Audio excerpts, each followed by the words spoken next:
Isabelle Maréchal, une vision constructive. Avec elle, notre réflexion se bâtit. Isabelle Maréchal. Bienvenue au service à l'auto. Votre voiture est prête? Prête à revenir la semaine prochaine. Ah, on a regardé votre voiture? C'est le service à l'auto et on prend vos commentaires au 1-877-827-2346. Nous sommes avec Antoine Joubert aujourd'hui. Comment ça va, Antoine? Il m'entend pas, mais c'est pas grave. Est-ce que tu entends, Antoine? Là, on l'a. Bon. Il est là. C'est le service à l'auto. Voilà. Bienvenue. Bonsoir. Bonsoir, les sportifs. Exactement. Alors, effectivement, nos numéros 1-877-827-2346. Merci, Olivier. Olivier va prendre vos appels, vos messages. Et si vous avez des questions, bien sûr, c'est le moment. On a beaucoup de choses à discuter. Oui. Je veux t'entendre sur le rabais de 50$ sur les droits d'immatriculation. Beaucoup de gens ont dit que finalement, c'était pas tant un cadeau parce que on leur prenait de l'autre bord. Non, mais là, en fait, c'est que... Vas-y donc. Cette semaine est sortie la nouvelle à l'effet que Christine Fréchette donnait un cadeau de 50$ aux automobilistes québécois parce qu'on réduit la prime à l'immatriculation de 50$. Hey, ça prend de l'aveuglement volontaire pour boire ces paroles-là, parce que est-ce qu'on est capable de se souvenir de ce qui s'est passé il y a pas un an? Vas-y. Quand on s'est fait augmenter la taxe de transport en commun de 100$ pour payer le DANEREM. Ça, c'est drôle, personne en a parlé. Fait que c'est pas 50$ de rabais qu'on a, c'est qu'on paye 50$ de plus qu'il y a 18 mois. Ouais. Et les droits d'immatriculation, en fait, j'en parlais cette semaine. Parce que c'est ça, là, c'est pas les mêmes colonnes. Elles ont augmenté, là, ces droits-là ont augmenté depuis les dernières années, là, pas que l'année dernière. Moi, je veux juste rappeler aux gens qu'actuellement, pour immatriculer une Honda Civic sur l'île de Montréal, ou en fait dans le Grand Montréal métropolitain, ça coûte combien? Ça coûte à peu près 400$. Grosso modo, là. Une moto. Puis si t'as une voiture avec une plus forte cylindrée, si t'as une taxe de luxe qui s'applique, puis là, attention, là. Une voiture de luxe, c'est tout ce qui dépasse 40 000. C'est une joke, là. Qu'est-ce que t'achètes en bas de 40 000? Pas grand-chose aujourd'hui. Peut-être une voiture chinoise, éventuellement. Oui, mais en fait, là, ça, c'est l'autre truc. Oui. Le fameux 50$ en cadeau ne s'applique pas sur les électriques. Ouais. Fait que c'est un peu weird. J'ai pas trop compris pourquoi, d'ailleurs. Mais tout ça pour dire que l'immatriculation... Il s'applique pas, tu dis, sur une voiture électrique. Si vous êtes détenteur d'un véhicule électrique, le 50$ de cadeau qu'on vous donne là à la CAQ, s'applique pas sur l'auto électrique. Fait que c'est en partie, je comprends pas trop le calcul mathématique, là. Ah, ça m'avait échappé, tu vois. C'est tellement complexe sur le site de la SAC d'essayer de comprendre ce que toi, en fonction du véhicule que tu conduis, de ton dossier de conduite et de l'endroit où tu demeures, ce que tu paies comme immatriculation. C'est parce que c'est difficile en ce moment à la SAC. Il y a bien du monde malade, puis ils sont tous en train de se bouquer des rendez-vous au privé. T'as vu ça? C'est pour ça que t'as peut-être de la misère à avoir de l'information. Là-dessus, c'est ça. J'aimerais ça t'entendre là-dessus quand même. C'est un autre scandale parmi tant d'autres, mais ça dépasse complètement le cadre automobile. Là, les gens, vous avez compris, là, c'est que c'est dans les journaux ce matin, entre autres, là, mais vite, là, je résume. Ouais. En gros, c'est qu'on apprend qu'il y a des cadres de la Société d'assurance automobile du Québec. Là, on a dépensé quelque chose comme plus de 20 millions, là. Pour payer des médecins privés. Pour payer des médecins au privé. C'est quand même assez fascinant qu'un organisme du gouvernement, du public, c'est pas fascinant. paye à ses gestionnaires des soins au privé sur le bras du monde des travailleurs. Ouais. Non, mais écoute. Mais Isabelle, qu'est-ce qu'il y a de fascinant là-dedans? C'est fascinant d'idiotie, d'incompétence, mais pas de illustre, gros bon sens, je m'en fous du monde qui paye. Mais ça illustre à quel point on est mal intentionné au gouvernement. Parce que...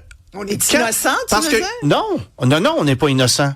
Puis voici pourquoi. Voici mon point. Ouais. C'est que si on était innocent, on mettrait les gens en congé. On les enverrait au public parce qu'on croit que le système public, ça marche. Mais là, on est bright, là.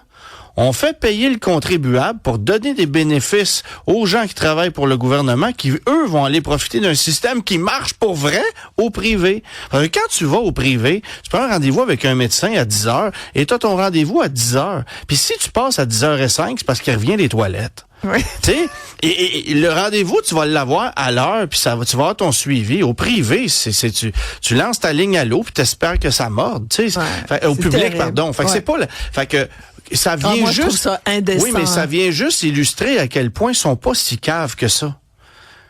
Et d'où mon point de dire, on a fait... Parce que tu es en train de dire, pas si clair parce qu'ils se disent, bon, on va faire des économies d'échelle, au non, moins... mais dans le sens, tu sais, tout le scandale de la SAC, là, on a entendu... Tu veux dire, c'est conscient.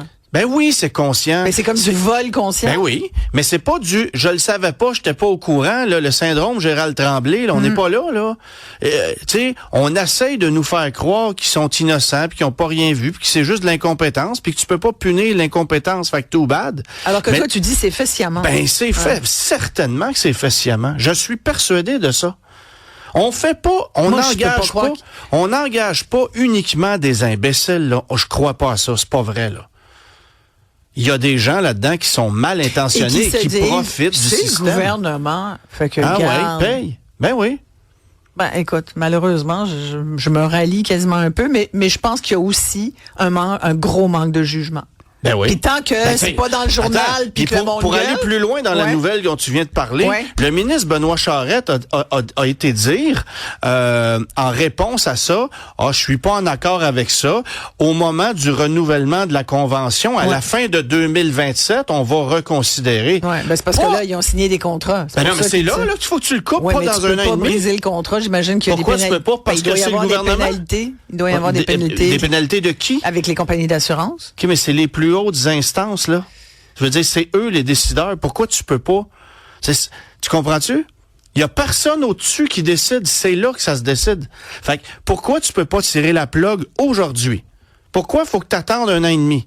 Il y en a pas de logique. Peut-être, mais il doit y avoir de l'argent. C'est un autre exemple à quel point c'est mitaine comme système, puis coudonc. Il y a un auditeur de Saint-Jean-sur-Richelieu qui dit, tu parlais du REM tout à l'heure. Ouais. Il dit juste dire que je suis resté bloqué mardi après-midi dans le REM, sans air climatisé, avec une foule de gens. Puis ma fille était là aussi. Ouais. Écoute, sincèrement, c'est épouvantable. Le moindrement claustrophobe en ce moment, il y a vraiment beaucoup de monde. Là. Les gens l'utilisent, c'est une bonne chose, mais en même temps, t'es pris dedans. Fait qu'il dit, j'ai dû appeler quelqu'un pour venir me chercher. Ouf, merci le présentiel forcé.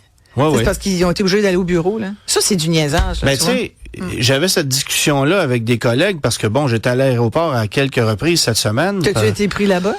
Non, ça s'est bien. En fait, non, ça s'est pas bien passé parce que c'est un chantier épouvantable. Puis tu sais même pas. Moi qui est habitué puis qui connais l'aéroport par cœur, là, je savais même pas où me diriger puis sortir puis m'en aller tellement ils changent les petits chemins puis les raccoins. Puis fais gaffe au nid de poule en chemin, hein, parce que sur la ça, montée, c'est une autre histoire, mais tu sais, là, ils ont tout détruit le stationnement central. Ouais. Tu sais que le REM s'en vient là. Mais tu sais, la question que j'avais avec mes collègues, c'est le jour où ça fonctionne, là, est-ce que moi, je vais prendre le pari de dire, OK, demain matin, à telle heure, je vais prendre le REM, me rendre à l'aéroport, ne sachant pas s'il va marcher? Moi, je pense qu'il va être bon pour le retour, mais peut-être pas pour l'aller. C'est ça. Nous, j'ai tout discuté ça aussi. C'est ça, parce que, tu sais, le Uber, tu sais qu'il va t'amener, tu sais, ou ta voiture, elle va t'amener, mais le REM, s'il fonctionne aléatoirement, comme c'est le cas avec celui qui est là en place, tu peux pas te fier dessus. Mais au moins, on a Alain qui est au bout du fil, un auditeur. Je pense que vous êtes pas de bonne humeur avec ce qui se passe à la SAC, Alain. Non, Isabelle, ça va? Oui, vous? Vous allez rire. Ça, c'est une bonne aussi de la SAC. Moi, j'ai d'acheter un véhicule.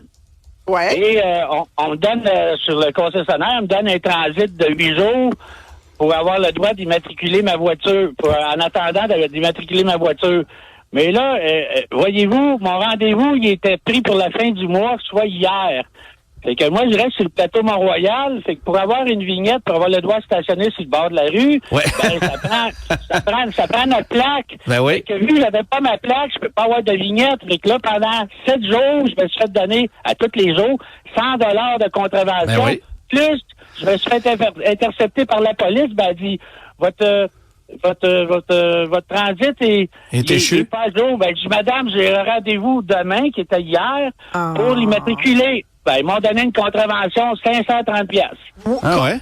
Voyons donc ils vous ont pas dit, OK, on comprend, pas de problème. Les organismes se parlent madame, pas. Elle voulait rien savoir. Elle dit, comptez-vous changer parce que je pourrais faire remorquer votre voiture à la fourrière. Mais vous allez contester ça, Alain. Oui, mais...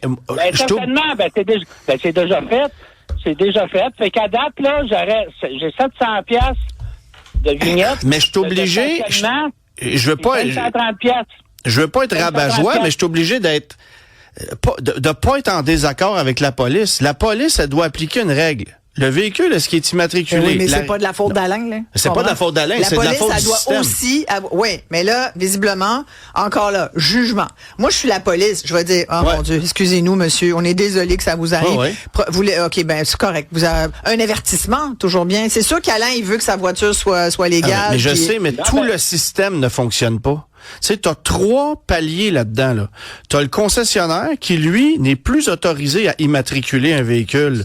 Donc, on va t'émettre un transit. T'as la SAC qui est pas capable de te donner un rendez-vous avant des semaines. Puis t'as les corps policiers, eux autres, qui doivent appliquer une règle qui ne cadre pas avec les contraintes des 2 autres situations. Fait que, qu'est-ce que tu fais? Ah boy. Hey, Alain, merci beaucoup de votre appel. Bouge pas. Antoine Joubert, on revient après cette pause. Oui, chef. Oui.